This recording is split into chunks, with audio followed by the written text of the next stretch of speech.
today. Third speaker for today is E.Raypah. I hope that I said the last name correct. Raypah Muna from University Sans Malaysia.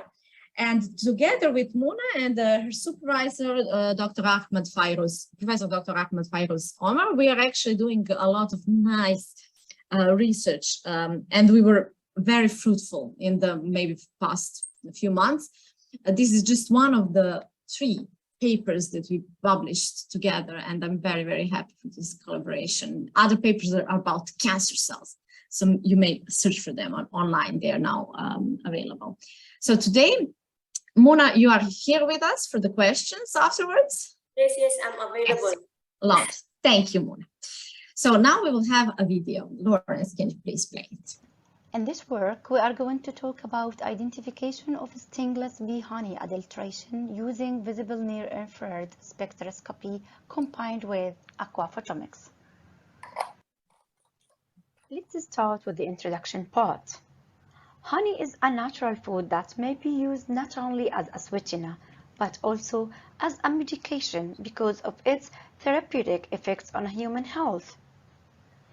Various adulteration activities of honey have been reported in the market, with the most common being the addition of edible syrups, such as high fructose corn syrup and corn syrup. Spectroscopy has been more popular in the detection of honey adulteration in recent years, due to its speed, simplicity, environmental friendliness, and non-destructive nature. Demand for the honey produced from the stingless bee genus has increased recently and carries commercial value higher than the one of genus Apis.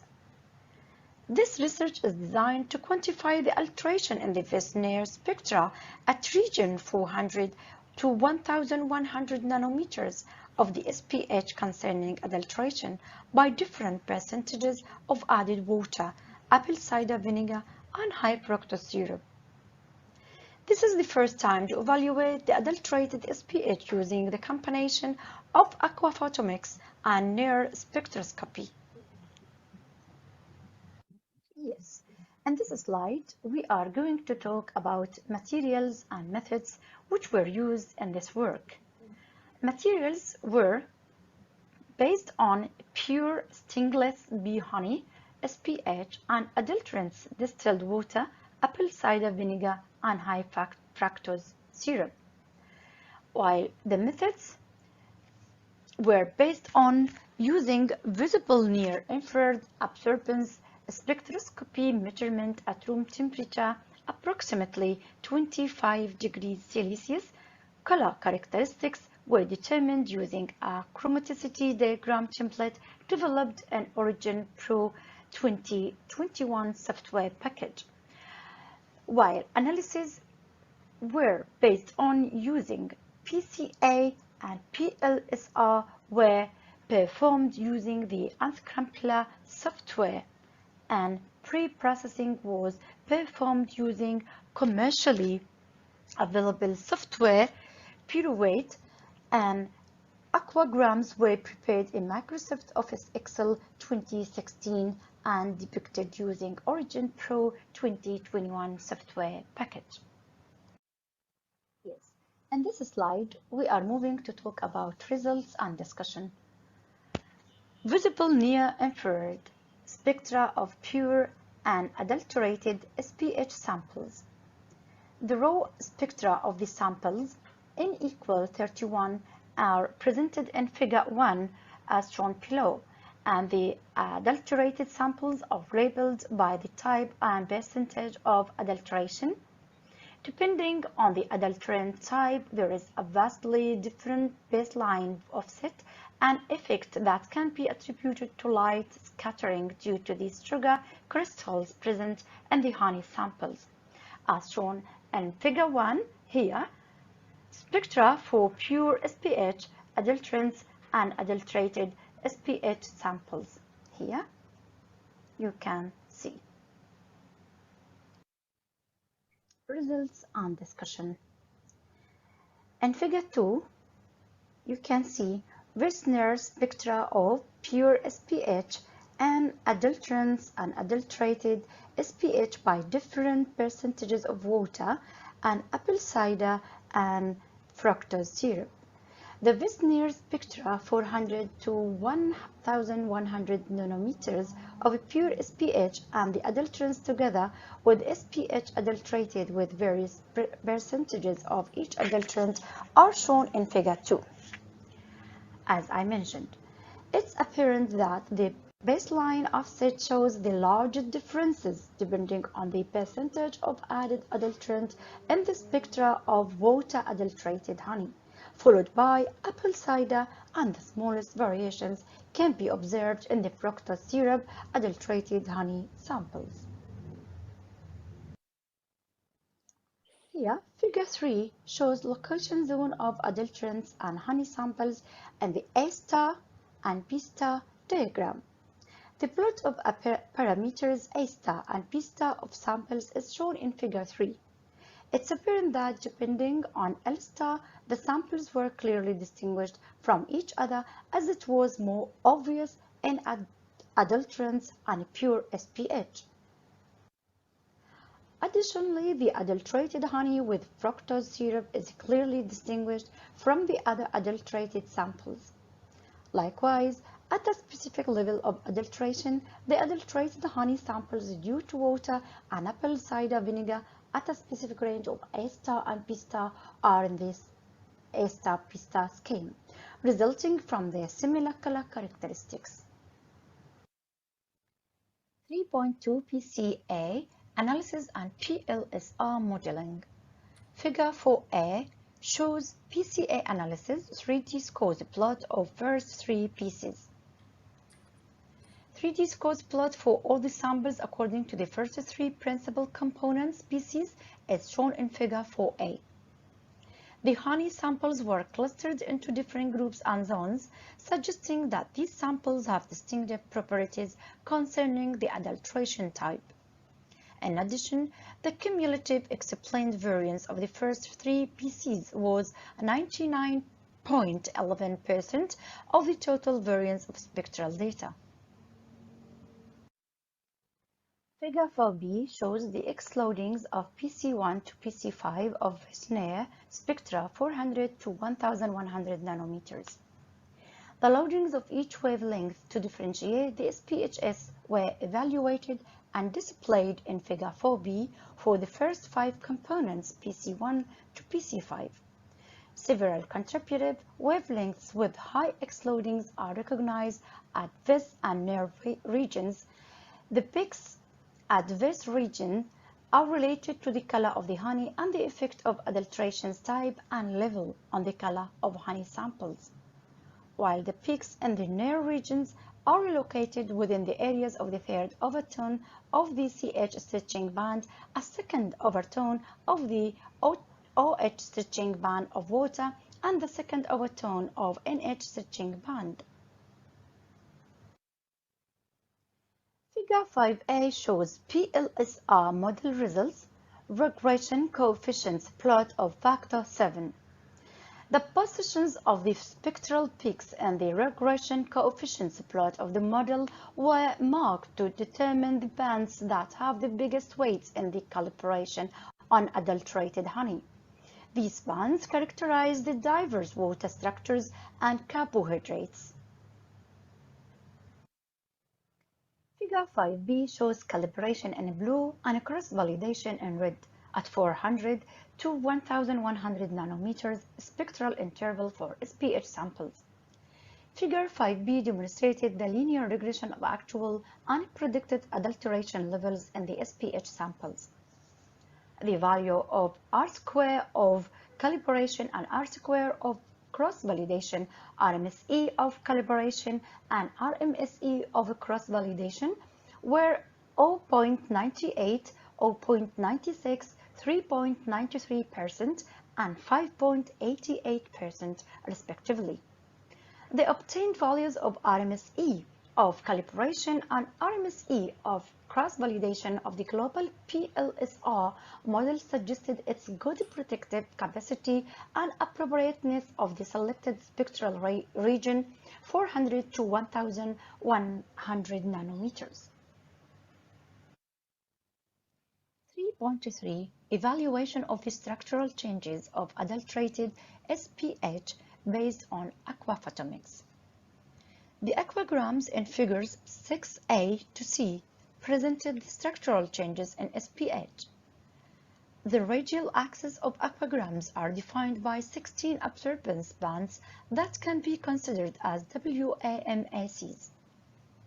Clearly, the aquagrams of honey adulterated by water and apple cider are similar. The first common characteristic is the decrease of the absorbance of adulterated SPH samples in the region 980 to 1035 nanometers. The second common characteristic is the increase of absorbance in the region 939 to 970 nanometers, and a gradual shift towards the lower wavelengths with the increase in the percentage of adulteration. These bands are corresponding to overtones of the WAMACs, sugar, CH group, OH groups including proteins, carbohydrates, hydrocarbons, alcohol, and water. The origin of scattering, the changes in the baseline that was so prominent in the case of adulteration by water and apple cider are indeed due to altered water-sugar interaction with the increase of bulk and hydration water and changes in crystallization of sugar in honey. This figure shows aquagrams of pure SPH water, apple cider, fructose syrup, and adulterated SPH with various percentages of water, apple cider, and fructose syrup. The aquagram of SPH adulterated with fructose syrup shows a spectral pattern quite different. With an increase in the percentage of fructose syrup, there is an increase in absorbance at 1018 to 1035 nanometers and 909 nanometers. The fructose syrup is a highly concentrated solution of sugars, and this agrees well with the assignments of these bands to sugar-water interaction.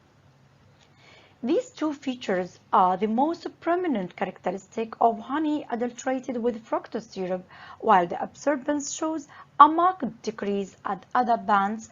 It can be deduced that the honey adulteration by fructose syrup is the case of the most serious compromising of honey structure and its functionality.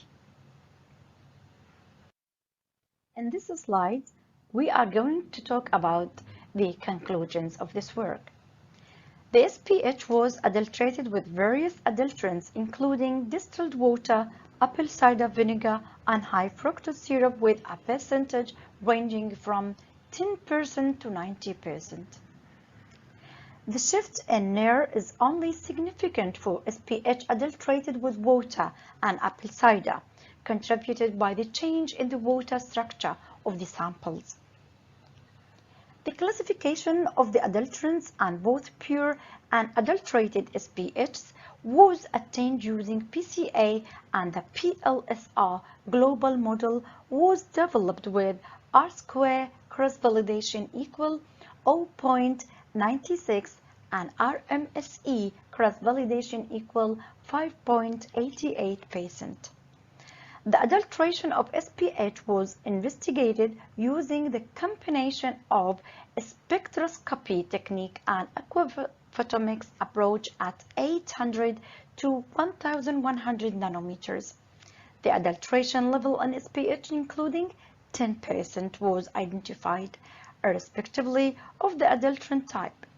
It was found that each adulterant resulted in a change in the spectral pattern of honey in a unique way that can be explained by the interaction of adulterant with the chemical structure of honey. This slide shows the most important references that have been cited in this work. Thank you so much for watching.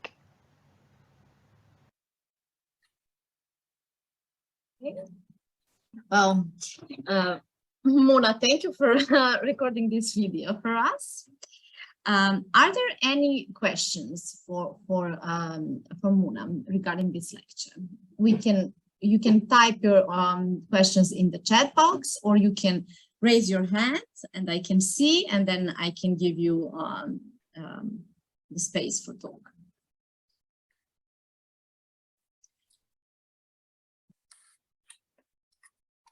Mercedes, do you have questions? You were always interested in adulteration, and the Mercedes was really working a lot with honeys. Thank you. Yes, I was working actually with the first overtone, so it is interesting for me to see how to use the second overtone. And also I wanted to ask if it is possible to, if you think it will be possible to reduce the concentration of the adulteration, because you study from 10 to 90%, and do you think that you can reduce the concentration, for example, to 2% of? Yes, actually, we have another paper also on same type of honey with adulteration, I think until 50%. But in this time we use 90% because we need to see the huge difference. But as you suggested, you can reduce the concentration of the adulteration. You can make it until 30 or 40 and see the difference between the spectra. Okay, thank you. Yes, I have made some studies with rice syrup because they were interested on that, and we are just actually in real life, no one can make adulteration until 90%. In real life, maybe some people they use from 10 to 30, 10 to 40, but we use this high percentage of adulteration just to see the big difference between the spectra, to explain more about data. Yeah, like this. Okay, thank you. Mona, we have another question in the chat box. Do you have any explanation why vinegar, adulterated SBH, does not differ a lot from the pure honey sample? So do you have any explanation why vinegar adulterated honey does not differ a lot from the pure honey sample in various dilutions? Why there is not so much difference between the water adulterated and vinegar adulterated? He said water, vinegar adult doesn't differ from the pure. He said the pure honey. Pure honey. The vinegar and the pure honey.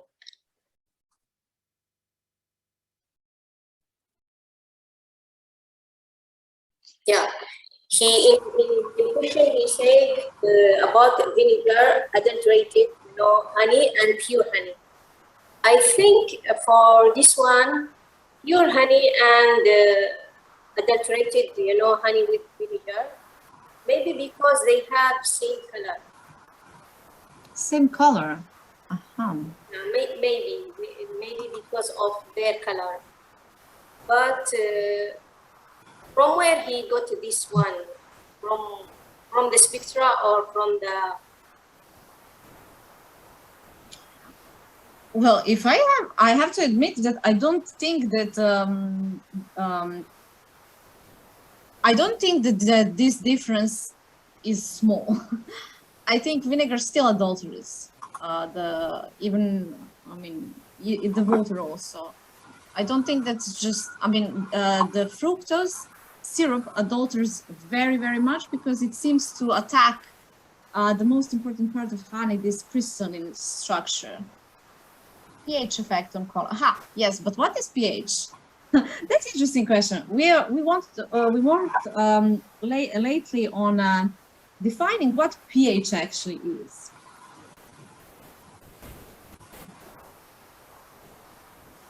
Mona, do you think you can answer?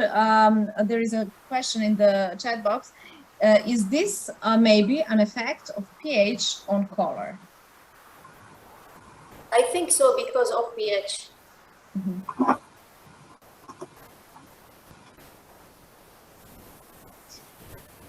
Yes, any questions?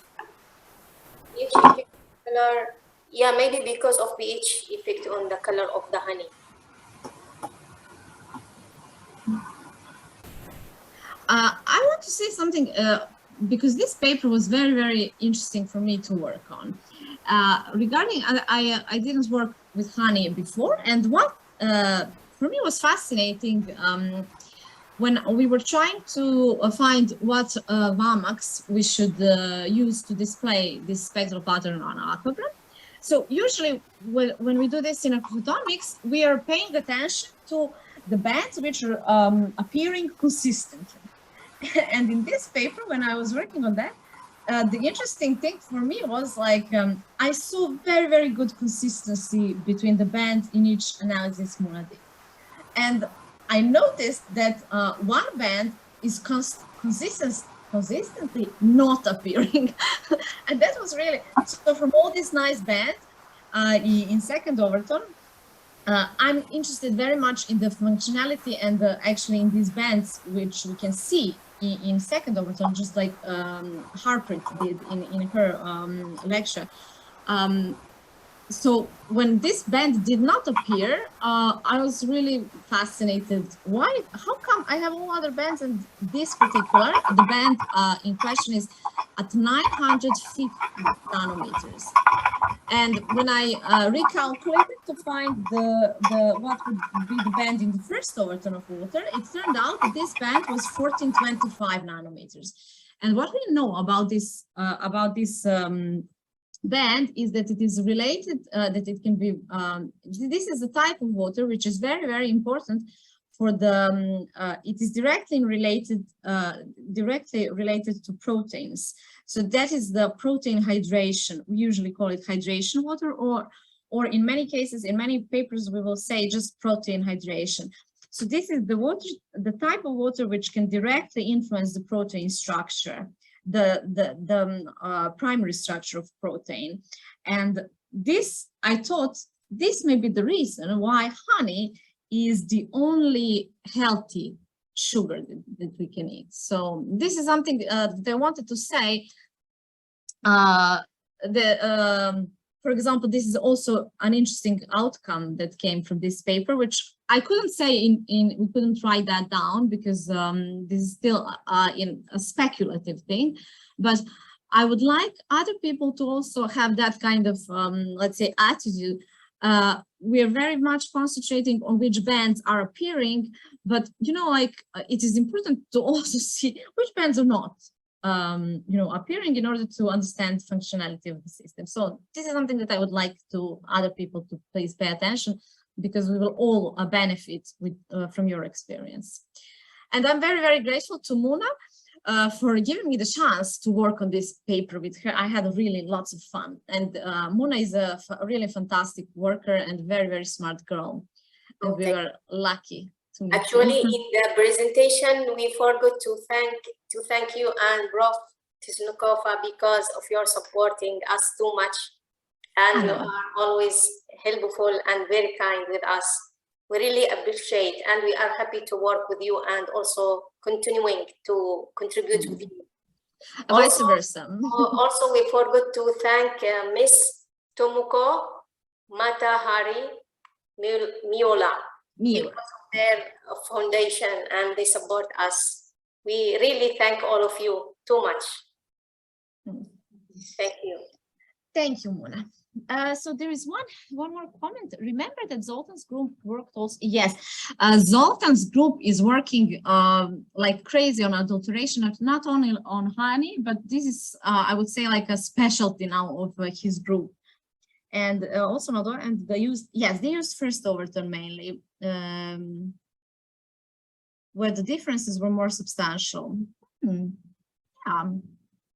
Well, the important thing with when I think about, so it is very nice that you can use various parts of the, and nowadays we have instruments which can provide first overtone even if the instrument is portable. So it is not a question anymore of, you know, the instrument. We have instruments available.